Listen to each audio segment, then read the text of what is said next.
Hello? Hi, is Jennifer there? This is her. Hey, Jennifer, this is Jubal from Brook and Jubal in the Morning. How are you?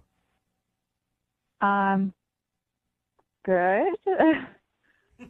What's going on today? How's your day going? Everything cool? Everything's good. Wonderful. Just calling to check in. Is this some kind of joke that you're playing? Oh, Nope, I wish. it's not a joke at all. You went out on a date with a guy recently, and he liked you so much that he emailed us to see if we could get you on the phone and find out why you're not calling him back.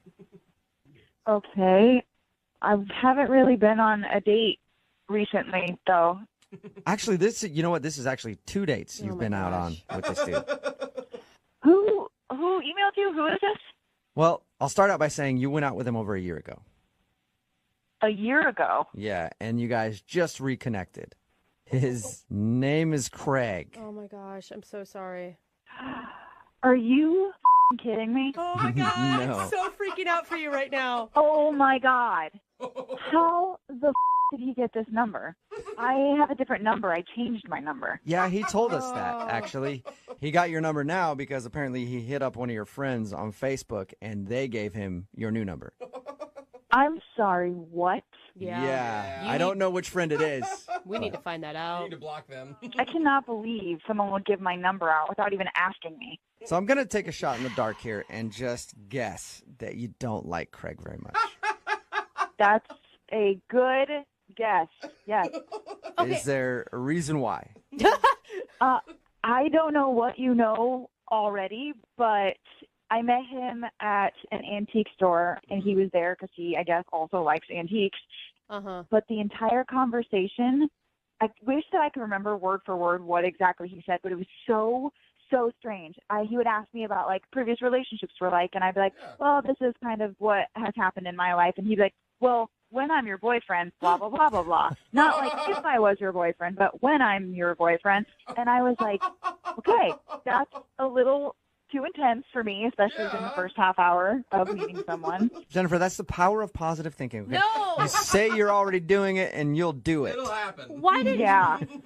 you run just then? I mean, just even those words alone are enough to be a trigger point for me. It was a trigger for me. And he reached out to me over 70 times through text and Facebook, and then I disconnected my number so that he couldn't get to me through my phone number Yeah. anymore. Oh my Over gosh, 70 that is times? so- How long of a time span are we talking about? Just like a couple days? This was over the entire year. It doesn't But matter. still, that's 70 messages Yeah, it's a over lot. the course of a year, all ignored. Figure it out. That you never replied to. Nope, not a single reply. What did you do when you saw him in the bar? I would have pissed myself. I heard his voice first, and I instantly knew who it was. He was behind me, and he said, "Hey, Jennifer," and I was like, literally, pit of my stomach dropped out because I knew it was him, and I turned around and I didn't know what to do. I'm sure my face was pure shock Oh my god, and terror. Oh my god. because I didn't know what to do, so I just said hi, and then he sat down next to me, and Oh, wait, it's not even easy for them to get together for Christmas with my own family, let alone your family. Okay, well, you know what? Like, I mean, some of them are already coming from different parts of the country, so they might as well just come over here and all be together. And, That's like, absurd. Oh my god, what is happening right no, now? it's not absurd. I'm telling you, your family can come to my place. It'll be great. But, like, that's it. Like, we can compromise in that you'll get to see your family, you'll get to have Christmas, but it's going to be at my place. You're being so selfish. It's no wonder that you don't have a boyfriend, okay? Wow. Well, look who's talking, mister. I don't have a girlfriend yet. That's true. You got some common ground there. You guys are both single, at least. I will say, Kendra, I mean, isn't there like a way, like maybe you guys could do Christmas Eve at his place, Christmas morning at your place? There is no compromising on this. I get all of Christmas, including Christmas Eve and Christmas morning and after. Okay, well, if it's ridiculous, that means that Christmas is not important to you, which means you can spend it at my place. Oh, that's a pretty good point. No, of course Christmas is important to me. That was not even what you were saying on this date, though. You were saying that Christmas was more important to you than it would ever be to me, basically. No, I never said that. I never said that. You're putting words in my mouth. No, that is essentially what you were saying to me, Kendra. No, I told you, I have a big family. I have never missed Christmas once in my life, okay? And This is the only time I get to see some of my relatives, and just because I start dating someone, that doesn't mean that, like, suddenly I'm going to start missing Christmas. You guys have been on one date. What are you You doing? think I don't have a family too? No, I I'm know not you gonna have a miss family. Christmas We with my talked about family. this. Your family can come to my place and spend Christmas with my family, but it's going to be at my house. You already know my family lives far away. It's not even easy for them to get together for Christmas with my own family, let alone your family. Not at all. There's no reasoning with Kendra. Whoa! There's no reasoning with her. She's basically squatting on Christmas and saying, this is my day. It's not yours. It's mine for the rest of time. It was absurd. Taking away Oh my Christmas. God, you Wow. guys are kind of cute still together to me. Is that bad? Hey, Ryan, I want to let you know that Kendra is actually on the phone listening right now and wants to talk to you. No, she's not. Yes, she is. Kendra, say hi if you're still there. Hi, Ryan. Wow. Oh, my God. Yeah. So what, this whole thing was a setup? Kind of, yeah. Look, Ryan, I told you that Christmas is really important to me. Okay? Yeah, I remember you saying that, and I just thought it was ridiculous. Well, okay, well, if it's ridiculous, that means that Christmas is not important to you, which means you can spend it at my place. Oh, that's a pretty good point. No, of course Christmas is important to me. That was not even what you were saying on this date, though. The thing. In this phone call, if you rewind all this, you will hear Emma say amazing about 400 times. She says it a lot. Okay. Matt, did you So, feel... Matt- It was amazing. You know that.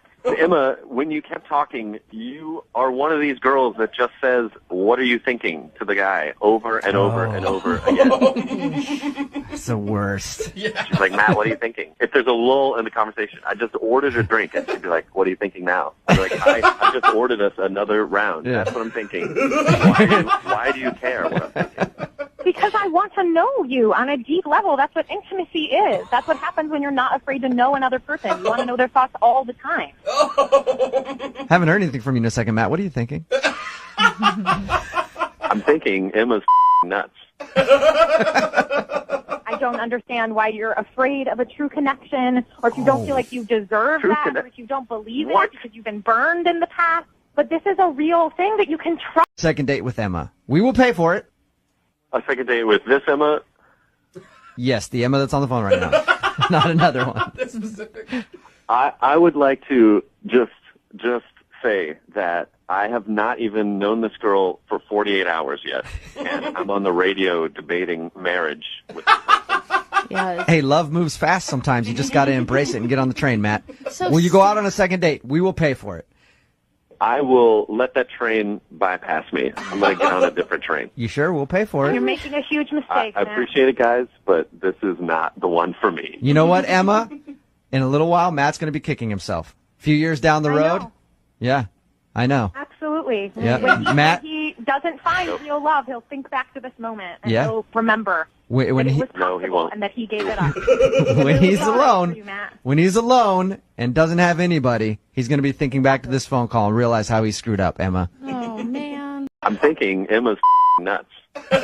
I don't understand why you're afraid of a true connection, or if you don't feel like you deserve True that, connect- or if you don't believe What? it because you've been burned in the past. But this is a real thing that you can trust. You can trust it, man. No, I don't even know your last name. We didn't even really talk to each other. That doesn't matter. Who cares what my last name is? Emma, is there some way that you blew this all out of proportion? Absolutely not.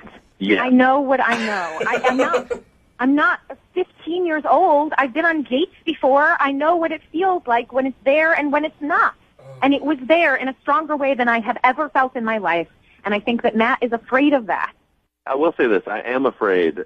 I am not crazy. I just know what love is, and I recognize it when it happens. Okay, be I see it, and I saw it in your Emma. eyes. It's I saw okay. it, Matt. Emma, you sound very, very, very... passionate. Yes, about it. Whoa. What do you mean she got serious about it? Well, she refused to even acknowledge this joke and was like, well, no, we're spending it at my place every year or nothing at all. And then I was like, no, we can switch off every other year. That's the normal way to do things. So wait, so now you're having an argument that people usually have, I don't know, a couple years into a relationship on a first date. Exactly. I mean, she got so defensive about it. She was like, I have a huge family and I never miss Christmas. And so you're going to have to compromise and come to my Christmas every single year. Oh, that's not a compromise. I kind of get her, like, one of the reasons I love my husband and knew it would work out is because his family does solstice. They don't even do Christmas. So I'm like, I own it. Yeah. Well, unfortunately, my family doesn't do a solstice or anything, so I would be missing my family's Christmas to go to her family every year. It was unreasonable. I mean, you don't think that there's maybe a way you could come to a conclusion later on down the road? No, not at all. There's no